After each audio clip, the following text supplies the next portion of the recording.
It is Villanova week. Steven Sanzari is back with me. We've had good luck when you come on these pregame shows, so we've got to make sure we do this one here before Villanova. We'll keep doing it until they lose. All right. We'll keep doing it until they lose. We're like the throwback uniforms, right? Oh, yeah. Keep those. Even if we lose, just keep those. So we talked last week about how big this home stretch was for UConn with having Seton Hall, Xavier, and Villanova all at home. We said you needed to win 2 out of 3. They went ahead and took care of that. They won the first two. What were your thoughts on last week in the 2 wins over Seton Hall and Xavier? Listen, they got the job done. What you said it, 2 out of 3, right? We needed 2 out of 3, and they got the first two out of the way. I mean, Seton Hall was a great game by them at Gampo. It was a nice crowd there at 8:30, and what was it, Wednesday night? Yeah. That was a lot of fun. And then Saturday looked like that dominant game I wanted, except the second half they kind of fell off a little bit, turning the ball over. But overall, I mean, you got to be happy with these 2 games by UConn. You can't complain about it, right? I mean, they're 2 wins. They help you, get closer to that 3 seed or 2 seed in the Big East tournament. I'm happy with it. In both games, for the most part, were relatively comfortable. Do I say? I know Xavier made a little bit of a run with the turnovers there early in the second half, but you knew that was probably going to fizzle out at some point, and UConn was going to be able to make some shots, and they weren't going to turn it over every single possession. But it was a week where the team really had to kind of put up. They were starting to get a little bit down on the team and their efforts. They had a little bit of a slump here in early February, and these are both revenge games too, where you really wanted to take them and at least be able to split with them. Again, we've mentioned the home games are really big, so to be able to win both of those, keeps you in a good spot heading into this game against Villanova. Where, I mean, UConn's expected to compete with Villanova now, but I do think we're playing with a little bit of house money here. Oh yeah, I mean, I guess we're playing with house money. I mean, Villanova is the best is probably the best team in the Big East. I know Providence is in first place, but Villanova is still the best team in this conference. And look, I mean, if you lose to a Tuesday night, is it the biggest deal? Probably not. But if you do somehow find a way to win that game, then the rest of the way looks like, Yeah. I mean, things look really great for the team. But no, I mean, Villanova. The first game in Philly was a rough one. We got into foul trouble early with the 2 bigs, but I think if we could maybe, I don't know, if they could stay out of foul trouble, obviously that's an easy point. But if the guards get it going like they have in the last couple of games, they're going to be in this game. I there's no doubt about it. Yeah, you get the guards going, you get the crowd going. I think that's big tomorrow. I think they've got to come out strong in that game. You could tell from being at that Providence game, the crowd was getting ready to buzz that whole game. And it took them till late in the second half when they really made their push back, but it was really pretty quiet for the most part. So if this UConn team can come out, knock a couple shots down early, you're going to get a crowd that's engaged in this game the whole time. And hopefully more than 7,600 or whatever the scan. Yeah, I don't know. We'll have to ask Mike Anthony at the end of the game how many we got, how many tickets scanned. But no, you're right. When it comes to the crowd and getting it going, I mean, they've kind of struggled this year. They've had some good crowds, right? You talk about the Providence game, the Xavier game. Back in the day, we're not talking about a long time ago, but we go back, 8-10 years ago, right? If you had a sellout crowd in Hartford or Gampo and you had a quick start, you get that place going and they would just feed off of that. This year, I mean, they're getting close to doing that. In fact, the Xavier game, the end of the first half is when I think they got back into like the groove of things and getting like the crowd going. But overall, as a season as a whole, like they haven't given the crowd much to feed off of. And that's kind of maybe where some of the complaints come in with the student section and the fans themselves. But if they can come out and just, be right in it in the beginning of Villanova, I think they could probably feed off that crowd and maybe it gives them the push. Maybe it gets them that upset win. I feel like Saturday was the first game in a while too, where you really felt that buzz pregame. It just had that feel to it. Like you knew it was a big game. I know Xavier's kind of slumped a little bit of late and isn't what they were, even just a few weeks ago, but still it's a quality team, a team that's probably going to still make the NCAA tournament. And it just had that buzz of a big game. So I can only imagine what tomorrow is really going to be like heading into XL, just given the magnitude of this game. It's gonna be something in there. I don't know. That was 8:00 tips in the week. Everyone's got some time to eat and drink up too. Whether it's party on Pratt Street, you're going to see John Fanta over at Bears. Maybe you're a football season ticket holder who's going to meet Mora and the coaches at the event they've got down there. I mean, It's gonna be an event, which is what I think you need to do with these XL Center games. When you're playing in Hartford, I feel like it's more than just the game itself there, and you have these different activities and events going on, and it really, I think, amplifies the feel of the game. Oh yeah, you gotta listen. We've had this debate. UConn fans have had this debate about Gamble and Hartford, especially over the last couple of weeks, but it's been going on for a long, long time. With the Hartford games, they're never not going to play in Hartford as much as I would love to see it, and maybe you would like to see that. It's not going to happen. But when you look at games like the Villanova game tomorrow, there's so much going on. They're making it an event. I feel like you said, you have to make it like a big time event with these Hartford games. You got to put the games that are going to sell out. You can't put Butler in the middle of the week there. I know Butler was supposed to be a Saturday game, but like I'm just using that as a name, or let's say they threw DePaul in the middle of the week in Hartford. I mean, you can't do it. It's just not going to be a hot ticket. It's not going to have the buzz. You gotta be strategic going forward with how you divvy up the Hartford or Gamble games. So I think like we said, it's going to be electric in there. Everyone's going to be all juiced up, sauced up. They'll be drinking. It'll be like a whole thing. I don't know. It's gonna be reminiscent, I think, of the past in Hartford. Yeah, no, I'm pumped in counting down till we get in there. Looking back at last week and kind of moving on from the crowd and some of the atmosphere stuff here, who impressed you the most from a player perspective last week? I'm gonna go with I think I'll go with RJ Cole. I've been a huge I don't hate RJ Cole. But I've been someone who's you can't hate RJ. But I've been someone who's criticized him, and I'll be honest about it. And the last couple of weeks, I'm starting to see something a little different and something more I expected from RJ Cole. I'm starting to see he's in big moments. He's coming up with either the assist or the shot. The free throws he's still got to work on. He's still got to learn how to hit. Missing the front ends of the 1-on-1s in that Seton Hall game was tough, but.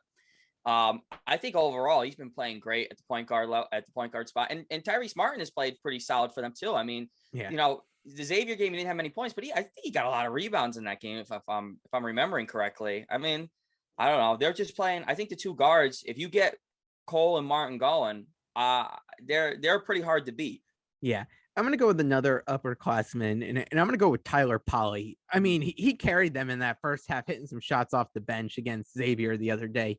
And that's a big piece. I mean, I think the last time we talked, we mentioned that you weren't getting a ton of bench production. Yeah. I mean, some games it was a bucket. Like, you need more than that to be a successful team and be able to go on a run in March. So for him to start catching fire a little bit, I mean, I feel all year he's been shooting a little bit below what he can. And I've been waiting for him to keep having this breakout and really go on a hot stretch. And now would be a perfect time to go Niels Giffey out there and just start nailing every three pretty much that he's taken. He's playing some good defense. He even had that shot against Xavier where he drove into the lane and threw up that one and had the and one there. He hits his free throws. He's a guy that is making a case for himself to get more minutes and be out on the court more. And I think being able to have that bench production is big. And I'll say one other thing that I know Dan Hurley mentioned, I think it was last week, in talking about how he brought the upperclassmen together and kind of had a conversation about, this is the last few weeks here, or what could be the last few weeks of your collegiate career for some of these guys. And I think that moment hits for some of them. It's like, hey, we really got to step it up now. Like, you want it to keep going. You don't want things to end, and it's time to make an impact here and really leave your mark. So I think when you look at guys like RJ, Tyrese, Tyler Polley there, you're seeing guys that see potentially a finish line. Yeah. And I have to agree with Polley. Polley has played, giving him better minutes over the last two and a half weeks. And another guy, he's starting to show more flashes is Hawkins. Yeah. He's starting to show you a little bit more. He's being a little aggressive, taking shots. I mean, listen, he's not making, I'm looking at the stat line right here. He's 1 for 5, 1 for 3 from deep. But he got 4 free throws. I mean, he's being more aggressive. He got some big rebounds. Yeah, he did. He went up. Yeah, he came down strong with the ball. Again, maybe he's another guy too. You're making a tournament push. Maybe he comes off the bench in a game where maybe someone's in foul trouble or something and gives you 10, 12 points or something. I don't know. I mean, if they could get those guys, like you said, on the bench going, they're a hard team to beat. I think one of the keys with him is he's playing good defense now too. I feel like earlier in the year, guys were just blowing past him and it led to easy buckets for them. But you're seeing him and just sitting up close the other game at Xavier and just watching him for a little bit, you could clearly tell he's thinking through everything. He's like trying to think of like what option A, B, and C is here, how he's going to defend. And you could see he's really putting the effort into stepping up that part of the game, which is always going to get him more minutes with Dan Hurley too, if you could play good defense. And I think that's what they're looking for. I mean, I think it's tough. He was injured earlier in the year. Take some time to get in the rhythm. You've got a team that's filled with upperclassmen, and trying to find minutes for some of these younger guys to develop is tricky, and it's a tough balancing game, especially in the Big East where every game seems to come down to the wire there too. So I think if you could build some confidence in a guy like Jordan Hawkins, and I know Dan Hurley's texting him every night from the article that was out there the other day, and pumping him up and hyping him up, I think that's big. Him and Polly out there can really space the floor, and especially when you go with more of a second unit and give some of these guys some breathers, you need it. Yeah. And you need that shooting. I mean, that's something that we talk about. We've been talking about the last 3 or 4 years. It's just the lack of shooting, the lack of shot makers. These guys are this is what they're supposed to do. I mean, more so Polly, because Polly's he's the upperclassman, but even Hawkins, I mean, we've seen his jump shot. We know what it could be. Yeah. So, I mean, you could get 3-pointers or even 2s. I mean, just get shots, make baskets. I mean, that's huge because they go into so many slumps in these games where they just struggle to find a basket. So if those guys can come off the bench and give you something, it's a huge plus. Yeah. I think it's shaping up to give them a good end of the season here and give them a good push into March, which is what we're looking forward to. In terms of a prediction, how are you feeling about this one against Nova? The Villanova game? I don't know. I mean, I don't know if this is my heart telling me that UConn's going to win, but I don't know. I think UConn's going to give Nova a game. Yeah. That I don't think that first game was a good reflection of UConn matchup wise with Villanova. I think it was just, it was a road game. UConn just did too many stupid things early on. They got into foul trouble quick. I think this game is going to have a different vibe about it. I think they got a lot more confidence, especially the way they played the last couple of weeks. So I think it's going to be a really, really tight one. And I'm going to say, I think UConn wins this game. I think they finally get that like signature win that we've been looking for years, because I think, a lot of people have been talking about on Twitter or the Boneyard or wherever you read, right? When was the last time UConn won like a big game at home, like a conference game at home, right? I mean, Villanova is 8th in the country this week. Yeah. I can't remember the last time a top 10 conference team came in. What is it? Syracuse back in 2013, maybe? Yeah, that's about it. And even that year, I mean, I was there and it was a big deal, but like that, they were banned from the tournament. So it was big. It was like, yeah, we got you, Syracuse, and you're going to the ACC, whatever. But it still didn't have that overall huge feel because we weren't pushing for the Big East tournament. Right. It didn't impact your resume or something like that. Yeah. So, I mean, I think you even got to go back further. Maybe, I don't know. Maybe it's Villanova. Probably Villanova. What, the Kemba year where they hit maybe with the floater there? Yeah. Yeah, I can't. I mean, I'd have to go back and really look at it. I mean, there was a couple games in the 2014 season too where they beat some good AAC teams, but they didn't. None of them were top 10. No. Louisville was the only one, I think, maybe, and we got obliterated by them. Yeah. No, I think you bring up a good point and took what I was going to say too, in terms of looking for that signature win and just getting over that hump. It feels like they've been chipping away throughout this rebuilding process, and they've been hitting the spots they need to, getting the ship righted, getting the culture back, starting to win some big games, getting ranked, things like that. So they've been progressing as they should. And I feel like now is just the time to, it all kind of bursts and, you blow the roof off the place and you go and beat Villanova.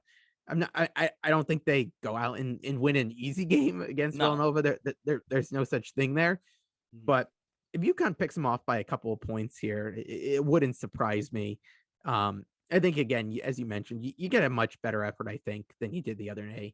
I know not Providence, but I was going to use that game as an example. Nova does definitely feed off these road environments, and they're a senior-laden team too. Like they're not going to be afraid or pushed around by the crowd noise or anything like that. But if we're going to go to the script, I think this is one they're due to win and pick it off here. Like, this is how you announce UConn's really back here. You beat a top 10 team at home in Villanova. You make that statement, and then, hey, you look down the line, and schedule sets up nicely to make a nice run heading into the Big East tournament, and then hope, wherever they end up in the NCAA. Yeah, and I think UConn wants to get that top 3 seed. I've seen Yeah. some people waffle on it because you would have to play a Villanova or a Providence. I mean, right now it's kind of shaping up looking like Providence or Yeah. Villanova in the 2-3 game. Like if you win the quarterfinal game. Yeah. I don't know. I don't think that way, but I like personally, this is just a preference. I love playing all the night games in the Big East tournament. That you're the prime time. Like it's UConn's playing at 7 or 9 o'clock at night. The one seed goes through, like if they play that 12 o'clock game, I think on I don't want that. I want UConn to be in prime time. I want everybody from Connecticut and Manhattan to be able to go to the game. And just, I don't know. I just wanted to get to where we're dominant and we're the name. Agreed. We're the attraction. Yeah, I think that's what every UConn fan wants. Yeah, no, I feel you 100% there. And I think at the end of the day, it's fun to like have these debates about seeding and where you want, but at the end of the day, you got to beat any of these teams that get thrown in front of you. So wherever you end up, just got to take care of business come tournament time. That's the ultimate thing. Well, it's fun to play around and say, hey, if X wins this one, we get this, and it helps us in that way. Sure. Would you rather play, Providence in that 2-3 game versus Villanova? Sure. But like at the end of the day, you probably got to beat Villanova if you want to win the Big East tournament anyways. Yeah. They're not early, losing, right? They're not losing to Georgetown again this year in the Big East tournament. So you got to beat these teams.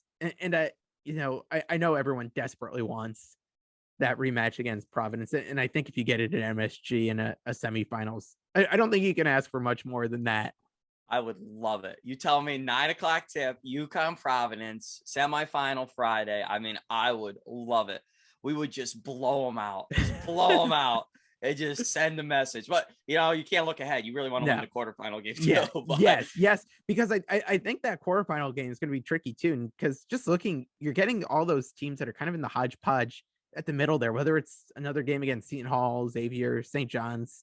It's no easy out there, but got to start tomorrow or Tuesday against Villanova.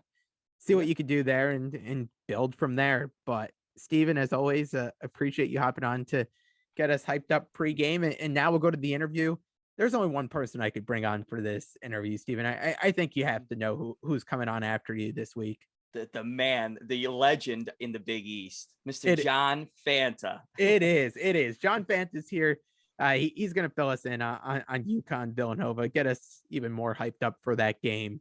So stay tuned for John Fanta up next. But Steven, as always, thanks so much for coming on.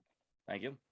All right. Now we'll get to John Fanta. There's no one I would rather have on this podcast to preview this game than John Fanta. John, thanks so much for coming on today.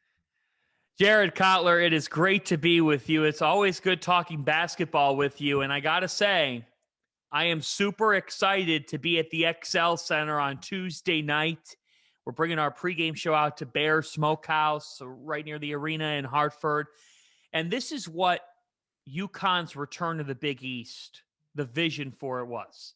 Yep. You have these types of games this late in the season. It's Villanova, it's Connecticut, it's two traditional brands, two Big East schools who have won at the highest levels. Here we go. Tuesday night at the XL Center will be the biggest feeling for Husky fans, I think, before tip as to it resonates. It resonated with them before, but I think a night like Tuesday, Jared, is the biggest home game for this program since when? When? Yeah, I mean, you've got to go back a while to get a game of this magnitude. And I think, I want to get your thoughts on the team at this point in the season, but I think what helps make this game so big on Tuesday night is the fact that UConn went out and took care of business in the 2 games last week that they had at home. Those were 2 big games against quality teams in Seton Hall and Xavier. You go beat those 2 teams, and that sets up just what's a massive game now and gets the team some momentum and gives you some confidence in this team. Curious to get your thoughts on this UConn team at this point in the season.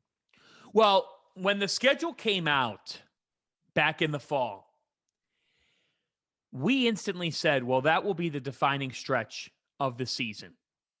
Yeah. What happens in this homestand against Seton Hall, Xavier, and now Villanova?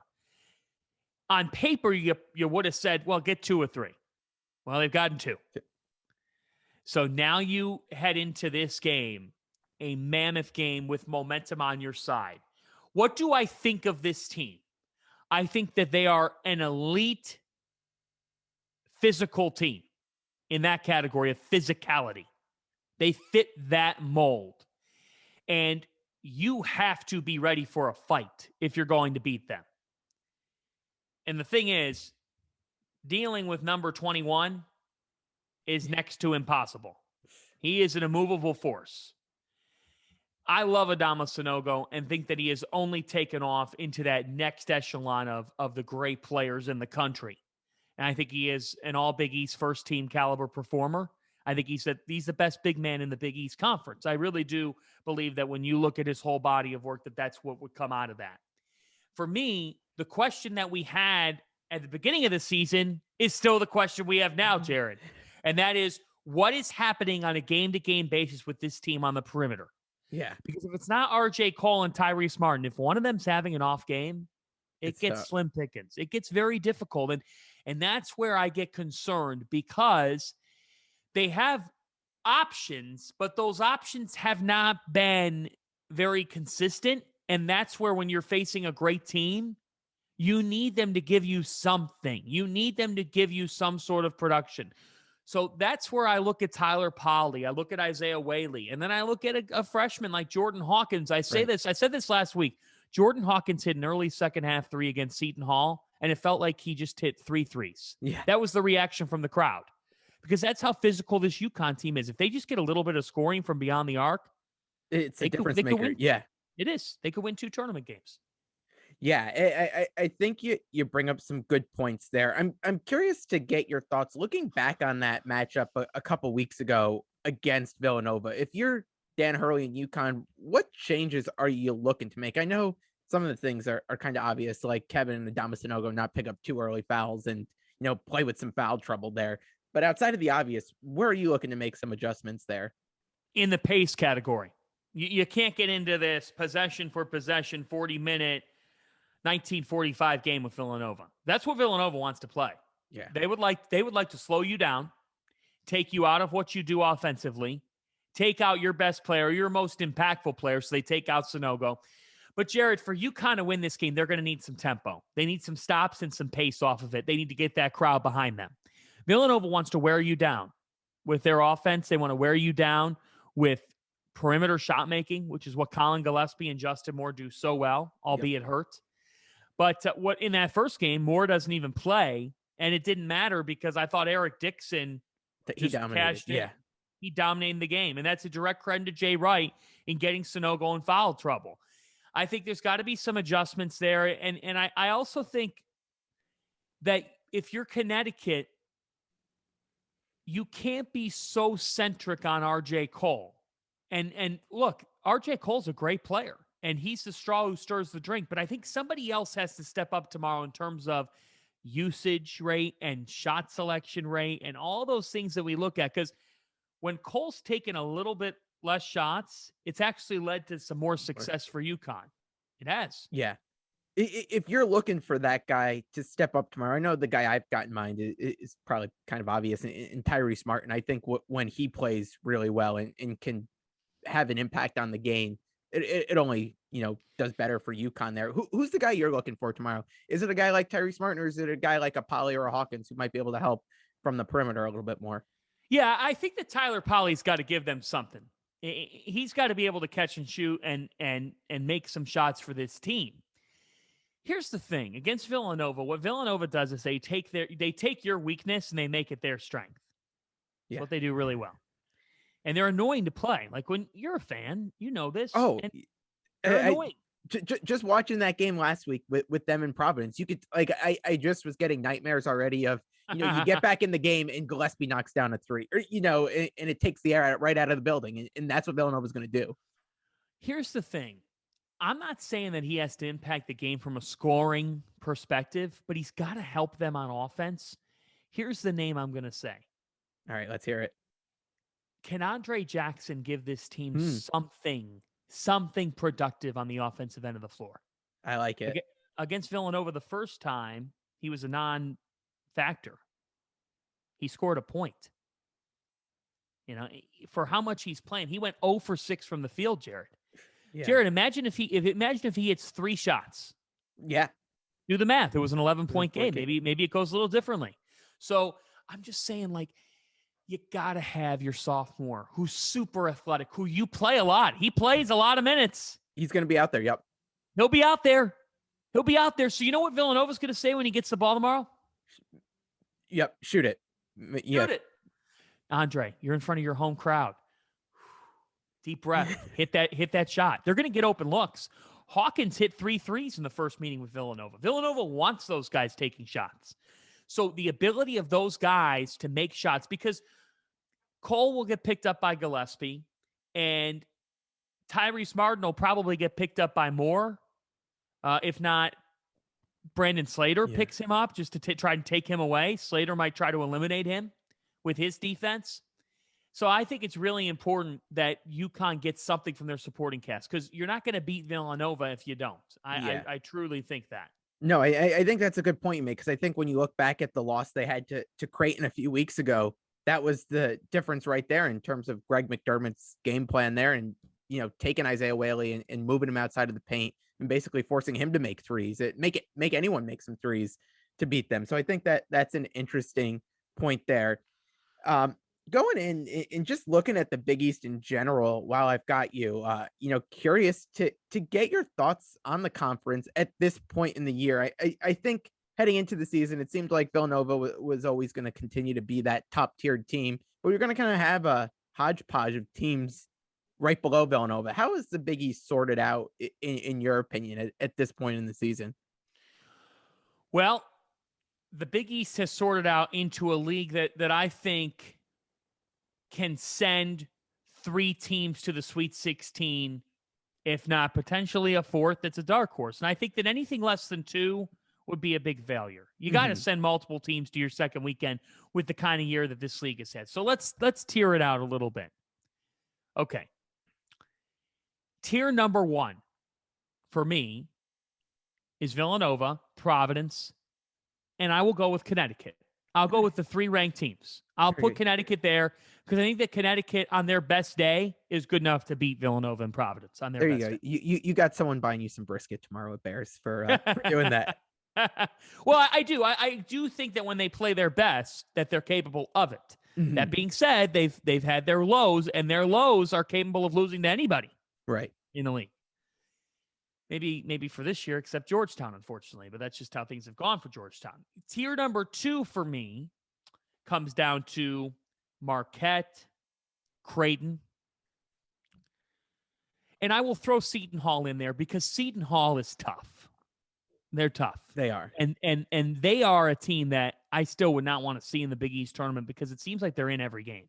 Exactly. And I think they've only started to learn how to play a bit better without Bryce Aiken. And I think that's been the tough part for that team, that they're a completely different team without him. Completely different team. I still think they'll probably make the tournament. They've been hovering around the 8-9 line. Yeah. If they don't have a bad loss, they're going to get in. So that's tier 2 for me. Tier 3, Xavier's back to tier 3. I'm bumping them back. I'm not impressed. I don't think they're playing cohesive basketball. I don't trust them. I don't like the way that they're playing. I think Zach Fremantle, unfortunately, has taken a step back this year. And I think that Paul Scruggs, as talented as he is, I don't see the connection in that backcourt. They don't play together. No. Xavier's not playing together. So tier 3 is Xavier, St. John's. And then tier 4 would be Butler, Georgetown, DePaul. How many of those teams from tier 3 would you say, who you said St. John's and Xavier there? Only 2 of them. Yeah. Would you, if we said one of those teams makes the tournament, would you agree with that? Yeah, I think that Xavier still probably would today. If St. John's goes on a crazy run and wins their next 5 games, you'd have to feature them in the conversation. It just depends on how soft the bubble is. Yeah. I think one of those teams will make it. So I think it's a 7-bid league this year. And I really do think that. Creighton, Jared, to me, Creighton is the team that's not getting enough respect nationally. Yeah. I mean, they've won 5 in a row and have played and have won 6 of their last 7, with the 6 being the win at Connecticut. They're playing well defensively. Ryan Hawkins is a proven winner Ryan Nembhard as a freshman point guard has continually evolved. I really think that this is a team that has a good formula. They're not flashy. They're not this shot-making Creighton team, but Jared, they win. They do. And so they keep winning. They keep winning. Like, they've been in the last 4 in for 4 weeks in a row. They've won every game. Okay. So, like, at one point, something's got to get right. Yeah. Yeah, like, you have to move them out of there. We have to move them out of there when Carolina's losing to Pittsburgh and you still have them in. Yeah. If you're a bracketologist and you still have them in, I have questions for you. So I think Creighton's a team that's getting disrespected. I don't know if I like Creighton in the Big East tournament at the Garden. I don't know if I like them there this time around. They're young. It's hard. They're coming all the way from Omaha. That makes a difference. But I do like their upside. I think that they can win a tournament game. And I did not think that going into this season at all. No, I was low on them heading into the season. Absolutely. And they're probably the biggest surprise to me in the conference. Would you agree on that one, or is there another team that's caught you off guard a little bit? Well, I guess Providence is the biggest surprise. Nobody had them at 22-3 and 12-2 in the league. And I do want to bring this up. And I feel like I can on your podcast because we have a good relationship and you'll understand where I'm coming from. So, Connecticut fans, here's my message to you. First off, love y'all. Your passion speaks for itself. Your love speaks for itself. Enjoy the ride that you're on. Be in your lane on your ride and try to finish ahead of everybody else. When you start going at the cars next to you, meaning Providence, who you faced, and unfortunately for your sake, you lost to shorthanded, but somebody's got to win and somebody's got to lose. What I don't understand is when Providence comes from behind and finds a way to beat Butler, and you could say, well, they should have lost the game. Yeah, they should have, but guess what? They didn't. Yeah. You could say they should have lost a lot of games, but they didn't. They've won. They're 10-1 in games decided by 5 points or less. If I'm a Connecticut fan, I would now be saying, they're really good. They're really good. I think they're awesome. They're a great team. If I'm a UConn fan, I'm saying that. I know UConn fans that you're upset about saying that. Guess what, UConn fans? That should be your logic so that if you meet them at Madison Square Garden, it makes the win that much bigger if you are to win the game. You're defeating your own purpose by ripping them apart and then beating them being like, they stink. They stink. No. You want to lift your profile. Jared, if I'm a Connecticut fan, I'm probably okay with Providence being in that top 16 reveal on Saturday. Because if I'm a Connecticut fan, I want to beat Providence. Yeah. So UConn fans, stop saying that they stink. And remember that you're in the Big East, and there is something to say about solidarity and camaraderie in a league that builds itself up. Be happy about it so that when you then win, you're even happier. That's the way that this should go. Do you agree? I think if you look deep down inside everyone, you probably get to somewhere around there, John. Deep down. Yeah, it might be pretty deep, but somewhere I think there's probably that. I get some tweets. I get some tweets and I'm like, oh my God, like these people are so mad about Providence winning games. Like, look, they're 22-3. And I think they're 6-1 against quad one. You know, the record speaks for itself. I mean, yeah, like at a certain point, you're just capable of winning a lot of games, and they've won a lot of games. So nobody's saying that their formula is that of an Elite Eight team, but they've won. They find ways to win. We'll see what happens this week when they host Xavier and they host Creighton, two teams that are likely going to hear their name called on Selection Sunday. We'll see how the Friars handle these tests. But I think that if you're a UConn fan, look, there's nothing I want more. Nothing. UConn Providence at the Garden. Please give this to us. Give us UConn and Providence at Madison Square Garden. It would be awesome. Awesome. You need it, especially with that second game not getting rescheduled. You need those two at MSG at full strength going at it. I mean, talk about a riled up MSG. I mean, that's cannot wait. Cannot wait. I'm so excited for the Garden. I'm so excited for the Big East tournament. And you know, people are like, oh, you cover the sport. It's human nature, folks. This helps all of us. It helps Jared's podcast. Yeah. It helps my coverage. It helps all of us. The Big East tournament is going to be on fire. I mean, you just look yesterday, both those games coming down to the wire. I mean, every day you've got games going down to the last possession. Yes. I mean, that's what you want if you're a college basketball fan. Bingo. Lots of nitroglycerin prescriptions being written. Plenty of them. I need to have a cardiologist inside the garden to check my heart rate before and after games. Make sure I don't fall before then. For UConn fans who are looking ahead to a couple weeks at MSG, if you're speaking from a UConn perspective, who do you think they match up best with as you're looking at those teams that they might face on their path to, say a semis or championship there?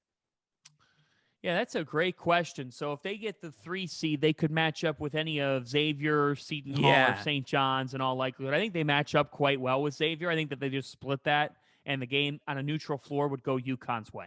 Yeah, I agreed. And that was a game, too, the one at Xavier. They had multiple guys in foul trouble in the first half. I think you eliminate some of that, and UConn has a good chance to win that one as well. Yeah, I would say second would still be St. John's, because I think that UConn has the length to give Champagny some issues, even though Champagny's been getting buckets here again lately and was terrific in the game.